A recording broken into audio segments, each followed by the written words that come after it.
Hello friends, अब हम start कर रहे हैं अध्याय 3 पाठ 5। इच्छा शक्ति ही सीखने का कारण है। हमने यह तो ऊपर देख लिया कि क्या चीज सीखने का कारण नहीं है। आइए अब हम ध्यान उस बात की ओर लगाएं जो कि वास्तव में सीखने का कारण है। यहाँ हमें यह देखना है कि भली भांति सीखने के लिए क्या करना चाहिए।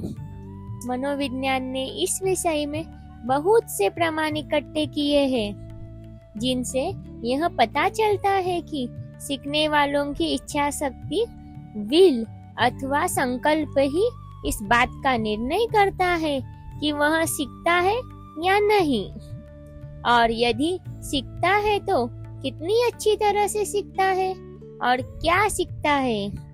मनोवैज्ञानिक प्रयोगों में कुछ मनोरंजक परिणाम नीचे दिए जाते हैं। 1-2 मनोविज्ञानचार्य ने कुछ निरर्थक शब्दों की सूचियों के समूहों को रटना शुरू किया। जब उन्होंने शब्दों को शीघ्र याद करने पर मन को लगाया, तब याद करने के लिए उनमें से एक को औसतन 9 बार और दूसरे को 13 बार दोहराना पड़ा। पर जब वे केवल उन शब्दों को बिना किसी विशेष उद्देश्य के पढ़ते गए, तब एक को औसतन 89 और दूसरे को 100 बार पढ़ना पड़ा। इतना बड़ा अंतर केवल सीखने की इच्छा शक्ति, उपस्थिति अथवा अनुपस्थिति से हो गया। नंबर 2, कॉलेज के कुछ लड़कों के सामने श्याम पट पर अंग्रेजी के कुछ शब्द लिखे गए और उनसे कहा गया कि उनको कागज पर नकल कर ले। बाद में बिना किसी चेतावनी के उनसे कहा गया कि वे अपने लिखे को ढककर उन्हीं शब्दों को अपनी याद से लिख डालें। कुछ दिनों के बाद यही प्रयोग नए शब्दों के साथ दोहराया गया, पर इस बार लड़कों से पहले ही बता दिया गया कि उन्हें बाद में शब्दों को अपनी याद से लिखना पड़ेगा। दोनों प्रयोगों में केवल इतना ही अंतर था, मगर दूसरी परीक्षा में विद्यार्थियों को 30% अधिक शब्द याद निकले। केवल उद्देश्य के मौजूद होने के कारण याद करने की सारी क्रिया ज्यादा गुणकारी बन गई। नंबर 3, 2 समूहों को निरर्थक शब्दों के याद करने का काम दिया गया। एक समुदाय को आज्ञा दी गई कि उन्हें याद करने के बाद तुरंत ही उन निरर्थक शब्दों को सुनना पड़ेगा। दूसरे समुदाय को यह बताया गया कि उन्हें उस सामग्री को 2 सप्ताह के बाद स्मृति से सुनाना होगा। याद करने के बाद तुरंत दोनों समुदायों की परीक्षा ली गई तो मुश्किल से कोई फर्क मिला, मगर 2 सप्ताह बाद फिर जब उन दोनों की जांच की गई तो दूसरे समुदाय को 20% से भी ऊपर शब्दांश अधिक याद निकले। दोनों ने एक समान आरंभ किया था, लेकिन उद्देश्य में अंतर होने के कारण उनकी मानसिक क्रियाएं विभिन्न रूपों में व्यवस्थित हो गई और उन्होंने समय बीतने पर पृथक फलों को पैदा किया। ऊपर स्मृति संबंधी 3 बड़े चिंतास्पद प्रयोगों का वर्णन किया गया है, जिनसे सीखने की सफलता पर सीखने के संकल्प का बड़ा प्रभाव स्पष्ट हो जाता है। बहुत से और प्रयोग किए गए हैं जिनका दूसरे प्रकार के सीखने से संबंध है, तथा उनका नतीजा भी ऐसा ही है। तार सीखने के संबंध में कुछ ऐसे लोगों पर प्रयोग किया गया जो 20-20 वर्ष से तार का काम कर रहे थे, मगर छोटे ही तार घरों में रखे गए थे, क्योंकि वे तार की मुख्य लाइनों की कम से कम गति को कभी प्राप्त ही न कर सके।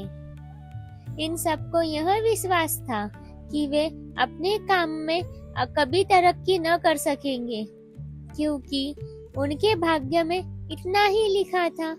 मगर जो ही इनको मनोविज्ञानियों के सुपुर्द करके प्रयोगशाला के अंदर जबरदस्त उत्तेजन और प्रोत्साहन के नीचे रखा गया, उन सब ने उन्नति करना आरंभ कर दिया। हाल ही में एक मनोविज्ञानचार्य ने 2 समुदायों को अंग्रेजी के छोटे ए अक्षर को बार बार शीघ्रता से और ठीक ठीक लिखने का अभ्यास करने के काम पर लगाया।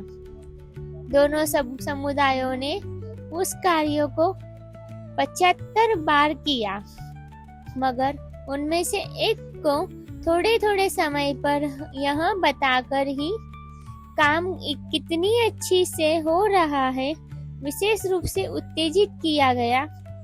दूसरा समुदाय लिखाई को बार बार दोहराता रहा, पर बगैर अपनी उन्नति को जाने दोनों में से उत्तेजित किए हुए समुदाय का काम बहुत अच्छा रहा। पहले ही और प्रश्नों को हल करना सीखने की क्रियाओं को जो बहुत से अध्ययन किए हैं, वे सब इसी नतीजे पर पहुंचाते हैं कि सफल, प्रभावशाली और तीव्र प्रगति में सीखने वालों की उन प्रश्नों पर आक्रमण करने की सक्रिय भावना बड़ी सहायक होती है। देखने में आया है कि काफी उम्र वालों ने भी, न कि बच्चों ने जिन्हें आगे बहुत सी तरक्की करनी बाकी है, अपने पढ़ने की गति को 6 ही हफ्तों में दुगने तक बढ़ा लिया। और ऐसा करने की सबसे महत्वपूर्ण शर्त थी केवल एक विचारपूर्ण उद्देश्य का होना, या उस फल को प्राप्त करने के लिए एक तीव्र लक्षित आकांक्षा का रखना। कोई भी व्यक्ति जागृत और विचारपूर्ण संकल्प द्वारा अपनी कार्य क्षमता में बड़ी वृद्धि कर सकता है। एक अनजान मनुष्य से आपका परिचय कराया जाता है और आपको उसका नाम बतलाया जाता है। अगर आप उसे याद कर लेना चाहते हैं और उसके चेहरे से नाम का संबंध स्थापित करना चाहते हैं, जिससे फिर कभी मिलने पर चेहरा देखकर नाम याद आ जाए, तो ऐसा करने के लिए ध्यानपूर्वक और सचेत प्रयत्न कीजिए। आपको एक नया काम मिला है और उसे सफलतापूर्वक करने के लिए एक ऐसी विद्या या निपुणता सीखने की आवश्यकता है जिसे आप इस समय नहीं जानते। बड़े एकाग्र मन से उसे प्राप्त करने का उद्योग कीजिए, क्योंकि ऐसा करना सफलता का आधार बनेगा। सीखने के प्रति एक आक्रमणात्मक संकल्प का अभाव ही शायद अपूर्ण और असफल सीखने का सबसे बड़ा कारण है। इसी वजह से हम बहुत से कामों को बार बार करते रहने पर भी पहले की अपेक्षा अच्छे ढंग से नहीं कर पाते। हमारा इशारा उन चीजों की तरफ है जैसे हाथ की लिखावट, शब्दों के हिज्जे, नामों और चेहरों को याद रखना इत्यादि, जिन्हें लोग हजारों बार करके भी सफलता से नहीं कर पाते। अगर आप किसी क्रिया को बिना किसी विचार या इरादे के कर डालते हैं, तो उसका असर चिकने घड़े पर पानी की बूंद सा होता है और आपकी कोई उन्नति नहीं होती। पर जो ही आप यह मान लेते हैं कि वह क्रिया सीखने के वास्ते एक चुनौती है और उसको पहले से अधिक सुचारू रूप से करने का बीड़ा उठा लेते हैं, त्यों ही आपके करने के ढंग में सुधार होने लगता है। तरक्की तभी हो सकती है जब सीखने के लिए दृढ़ संकल्प हो। अगर कोई व्यक्ति किसी काम को सिर्फ बार बार करता रहता है पर उसे पहले की अपेक्षा अच्छे ढंग से करने की कोई सक्रिय कामना नहीं करता, तो वह सीख नहीं सकता। आपको चाहिए कि हर के काम को सीखने के लिए एक चुनौती समझकर करें, चाहे उसका संबंध आपके कारोबार से हो अथवा खेल कूद से या सामाजिक व्यापार से हो। तो इस पाठ में हमने जाना कि कोई भी चीज सिर्फ दोहराने से नहीं सीखी जाती, बल्कि इच्छा शक्ति, उद्देश्य और चुनौती समझकर ही जल्दी सीखी जाती है। धन्यवाद दोस्तों। अब हम अगले पाठ में जानेंगे पाठ 6, इच्छा और इच्छा शक्ति। Thank you.